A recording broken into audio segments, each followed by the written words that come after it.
ಮನೆ ಅಭಿವೃದ್ಧಿ ಆಗದೆ ಇರಲು ಕಾರಣಗಳು ಮತ್ತು ಮನೆಯಲ್ಲಿ ದಾರಿದ್ರ್ಯ ಒಕ್ಕರಿಸಲು ಬಹುಮುಖ್ಯ ಕಾರಣಗಳು ಇಲ್ಲಿವೆ. ಇದು ಮನೆಮಂದಿಯೆಲ್ಲ ತಿಳಿಯಲೇಬೇಕಾದ ಮಾಹಿತಿ, ತಪ್ಪದೆ ತಿಳಿಯಿರಿ.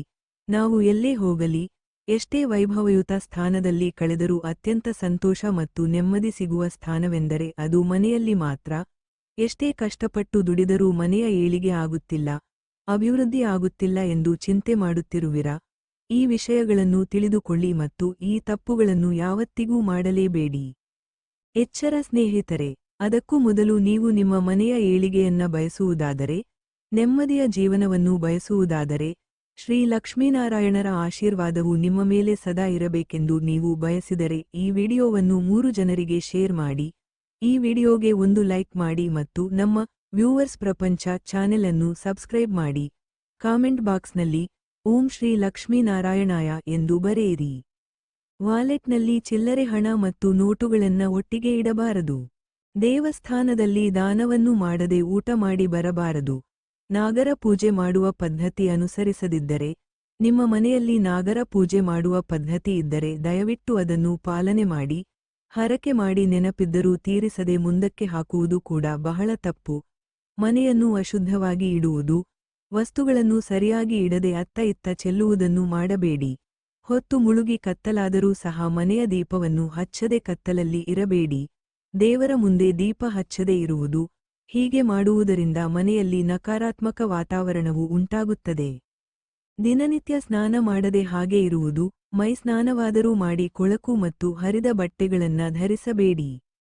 ಇದರಿಂದ ಮನೆಯ ಏಳಿಗೆ ಆಗುವುದಿಲ್ಲ. ಸದಾ ಬೇರೆಯವರಿಂದ ಅಥವಾ ಬೇರೆಯವರ ಮನೆಯಿಂದ ಏನನ್ನಾದರೂ ತೆಗೆದುಕೊಳ್ಳುವುದನ್ನು ಮಾಡಬೇಡಿ. ಮುರಿದ ಬಾಚಣಿಕೆಯಿಂದ ತಲೆಯನ್ನು ಬಾಚಿಕೊಳ್ಳಬೇಡಿ. ಮನೆಯ ಮುಂದೆ ಚಪ್ಪಲಿಯನ್ನು ಬೋರಲು ಹಾಕಿ ಹಾಗೆಯೇ ಬರಬೇಡಿ. ಅದನ್ನು ಸರಿಪಡಿಸಿ, ಹಲ್ಲನ್ನು ಕಚ್ಚುವುದು, ಉಗುರು ಕಡಿಯುವುದನ್ನು ಮಾಡಬೇಡಿ. ಇದರಿಂದ ರಾಹುಕಾಟ ನಿಮಗೆ ಶುರುವಾಗುತ್ತದೆ. ಹೊತ್ತಿಲ್ಲದ ಹೊತ್ತಿನಲ್ಲಿ ನಿದ್ರೆ ಮಾಡುವುದನ್ನು ತಪ್ಪಿಸಿ, ತಡವಾಗಿ ಊಟ ಮಾಡುವುದರಿಂದ ಆರೋಗ್ಯ ಹಾಳಾಗುತ್ತದೆ. ಇದರಿಂದ ಖರ್ಚು ಹೆಚ್ಚು. ಹಾಗೆಯೇ ಸರಿಯಾದ ಸಮಯದಲ್ಲಿ ಸ್ನಾನ ಮಾಡದೇ ಇರುವುದು ಕೂಡ ದರಿದ್ರವನ್ನು ತರುತ್ತದೆ. ಯಾವಾಗಲೂ ಮನೆಯಲ್ಲಿ ಸಣ್ಣ ಪುಟ್ಟ ವಿಷಯಗಳಿಗೆ ಜಗಳವಾಡುವುದನ್ನು ಕಡಿಮೆ ಮಾಡಿ. ಸದಾ ನೆಮ್ಮದಿಯಿಂದ ಸಂತೋಷವಾಗಿ ಇರುವುದನ್ನು ರೂಢಿಸಿಕೊಳ್ಳಿ. ಗಂಡ ಊಟಕ್ಕೆ ಕೂತಾಗ ಕಿರಿಕಿರಿಯಾಗುವಂತಹ ಮಾತುಗಳನ್ನು ಹೇಳಿ ಬೇಸರ ಮಾಡುವುದನ್ನು ತಪ್ಪಿಸಿ. ದೇವರ ಕೋಣೆಯನ್ನು ಸ್ವಚ್ಛಗೊಳಿಸದೇ ಇರುವುದು ಅಥವಾ ದೇವರ ಪೂಜೆಯನ್ನೇ ಮಾಡದೇ ಇರುವಂತಹ ಕೆಟ್ಟ ಅಭ್ಯಾಸವನ್ನ ಬಿಟ್ಟುಬಿಡಿ. ಒಡೆದ ಕನ್ನಡಿಯನ್ನು ಮನೆಯಲ್ಲಿ ಇಟ್ಟುಕೊಂಡು ಅದರಲ್ಲಿ ಮುಖವನ್ನ ನೋಡಿಕೊಳ್ಳಬೇಡಿ. ಸೂರ್ಯೋದಯವಾದರೂ ಬಹಳ ಹೊತ್ತಿನವರೆಗೆ ಮಲಗಿರುವುದನ್ನ ತಪ್ಪಿಸಿ. ತಡವಾಗಿ ಎದ್ದೇಳುವುದು, ತಡವಾಗಿ ಅಡುಗೆ ಮಾಡುವುದು, ತಡವಾಗಿ ಊಟ ಮಾಡುವುದು ಇದೆಲ್ಲ ಕೆಟ್ಟ ಅಭ್ಯಾಸ. ಇದರಿಂದ ಮನೆಯಲ್ಲಿ ದರಿದ್ರ ತಾಂಡವ ಆಡುತ್ತದೆ. ಸದಾ ಶೌಚಾಲಯದ ಬಾಗಿಲನ್ನು ತೆರೆದಿಡುವುದು ಮತ್ತು ಬಚ್ಚಲು ಮನೆ, ಶೌಚಾಲಯವನ್ನ ಸ್ವಚ್ಛವಾಗಿ ಇಟ್ಟುಕೊಳ್ಳದೆ ತುಂಬಾ ದುರ್ನಾತ ಬರುವಂತೆ ಇಟ್ಟುಕೊಳ್ಳುವುದನ್ನ ತಪ್ಪಿಸಿ. ಕೈಕಾಲುಗಳನ್ನು ಅಲುಗಾಡಿಸುತ್ತಾ ಕುಳಿತುಕೊಳ್ಳಬೇಡಿ. ಮನೆಗೆ ಅತಿಥಿಗಳು ಬರುತ್ತಿದ್ದಾರೆ ಎಂದು ತಿಳಿದು ಬೇಜಾರು ಮಾಡಿಕೊಳ್ಳಬೇಡಿ. ಅತಿಥಿಗಳ ಸ್ವರೂಪದಲ್ಲಿ ಮನೆಗೆ ಕೆಲವೊಮ್ಮೆ ದೇವರುಗಳು ಆಗಮಿಸುತ್ತಾರೆ. ಆದ್ದರಿಂದ ಅತಿಥಿಗಳಿಗೆ ಮರ್ಯಾದೆ ಕೊಡದಿರುವುದು ಮತ್ತು ಅವರೊಂದಿಗೆ ಒರಟಾಗಿ ನಡೆದುಕೊಳ್ಳುವುದನ್ನ ಮಾಡಲೇಬೇಡಿ. ಅಡುಗೆ ಮನೆಯನ್ನ ಗಲೀಜಾಗಿ ಇಟ್ಟುಕೊಳ್ಳುವುದು, ಆಹಾರವನ್ನ ಪ್ರತಿನಿತ್ಯ ವೇಸ್ಟ್ ಮಾಡುವುದು, ಆಚೆ ಚೆಲ್ಲುವುದನ್ನ ಮಾಡಬೇಡಿ. ಅಳತೆಗೆ ತಕ್ಕಂತೆ ಅಡುಗೆ ಮಾಡಿ ಸಮೃದ್ಧಿಯಿಂದ ಊಟ ಮಾಡಿ. ಮನೆಯಲ್ಲಿ ನಳಗಳು ಸೋರುತ್ತಿದ್ದರೆ ಸರಿ ಮಾಡಿಸದೆ ಹಾಗೆ ಬಿಡಬೇಡಿ. ಚಿಕ್ಕ ಪುಟ್ಟ ಕೆಲಸಗಳನ್ನ ಅಲ್ಲಲ್ಲೇ ಮುಗಿಸುವುದು ಬಹಳ ಒಳ್ಳೆಯದು. ಹಿರಿಯರಿಗೆ ಗೌರವ ಕೊಡದೇ ಇರುವುದು, ಮನೆಯಲ್ಲಿ ಕೆಟ್ಟ ಪದಗಳನ್ನ ಬಳಸುವುದು, ಹಿರಿಯರನ್ನು ಏಕವಚನದಲ್ಲಿ ಮಾತನಾಡಿಸುವಂತಹ ಕೆಟ್ಟ ಅಭ್ಯಾಸವನ್ನ ನೀವು ಮಾಡಬೇಡಿ. ನಿಮ್ಮ ಮಕ್ಕಳು ಮಾಡುತ್ತಿದ್ದರೆ ಅವರಿಗೂ ತಿಳಿ ಹೇಳಿ. ಮಲಗಿ ಎದ್ದಾಗ ತಾಳಿಸರ ಬೆನ್ನಿಗೆ ಇದ್ದರೂ ಗಮನಿಸದೆ ಹಾಗೆ ಇರಬೇಡಿ. ಎದ್ದ ತಕ್ಷಣ ತಾಳಿಸರವನ್ನ ಸರಿಪಡಿಸಿಕೊಂಡು ಕಣ್ಣಿಗೊತ್ತಿಕೊಂಡು ನಿಮ್ಮ ದಿನಚರಿಯನ್ನು ಶುರು ಮಾಡಿ. ಇದರಿಂದ ಬಹಳ ಒಳ್ಳೆಯದೂ ಆಗುತ್ತದೆ. ಹಿರಿಯರ ಕಾರ್ಯ ಮಾಡದೇ ಇರುವುದು ಬಹಳ ತಪ್ಪು. ಏನೇ ಕಾರಣಗಳಿದ್ದರೂ ಅದೆಲ್ಲವನ್ನ ಪಕ್ಕಕ್ಕಿಟ್ಟು ನಿಮ್ಮ ಶಕ್ತಿಗನುಸಾರವಾಗಿ ಹಿರಿಯರ ಕಾರ್ಯವನ್ನ ಮಾಡಿ. ದೇವರ ಪೂಜಾ ಸಾಮಗ್ರಿ ಮೊಂಡವಾಗಿದ್ದರೆ ಅಥವಾ ಸವೆದಿದ್ದರೆ ಅದನ್ನ ಬಳಸಬೇಡಿ. ಹೊಸದಾಗಿ ನಿಮ್ಮ ಶಕ್ತಿಗನುಸಾರವಾಗಿ ಯಾವುದನ್ನು ತೆಗೆದುಕೊಂಡು ಬಳಸಲಾಗುತ್ತದೋ ಅದನ್ನ ಬಳಸಿ. ಮಂಗಳಾರತಿ ಮಾಡುವಾಗ ಒಂದು ಹೂವು ಜೊತೆಯಲ್ಲಿ ಇಟ್ಟು ಆರತಿ ಮಾಡಿ. ಇದರಿಂದ ಬಹಳ ಒಳ್ಳೆಯದು. ಹಾಲು, ನೀರನ್ನ ಒಟ್ಟಿಗೆ ತರುವಂತಹ ತಪ್ಪನ್ನು ಮಾಡಬೇಡಿ. ಹಾಲು ಕಾಯಿಸುವ ಪಾತ್ರೆಯನ್ನು ಸದಾ ಶುಭ್ರವಾಗಿ ಇಟ್ಟುಕೊಳ್ಳಿ. ಹೂವು ಬೇಡ ಎನ್ನುವ ಬದಲು ಮುಗಿದಿದೆ ಎಂದು ಹೇಳಿ. ಇದರಿಂದ ಒಳ್ಳೆಯದಾಗುತ್ತದೆ. ವರ್ಷಕ್ಕೊಮ್ಮೆಯಾದರೂ ನಿಮ್ಮ ಕೈಯಲ್ಲಿ ಆಗುವಂತಹ ಊಟ, ಬಟ್ಟೆ ದಾನ ಮಾಡುವ ಅಭ್ಯಾಸವನ್ನು ಇಟ್ಟುಕೊಳ್ಳಿ. ಇದರಿಂದ ನೀವು ಕೊಟ್ಟದ್ದಕ್ಕಿಂತ 100 ಪಟ್ಟು ಭಗವಂತ ಕರುಣಿಸುತ್ತಾನೆ. ದೇವರ ಮನೆಯಲ್ಲಿ ಅಥವಾ ದೇವರ ಫೋಟೋ ಪಕ್ಕದಲ್ಲಿ ಪೂರ್ವಜರ ಅಥವಾ ಸತ್ತವರ ಫೋಟೋವನ್ನು ಹಾಕಬೇಡಿ. ಅದಕ್ಕೆ ಸರಿಯಾದ ದಿಕ್ಕು ಇದೆ, ತಿಳಿದು ಹಾಕಿ. ರೊಟ್ಟಿ ಹಂಚನ್ನು ಬೋರಲು ಹಾಕುವ ತಪ್ಪನ್ನು ಮಾಡಬೇಡಿ.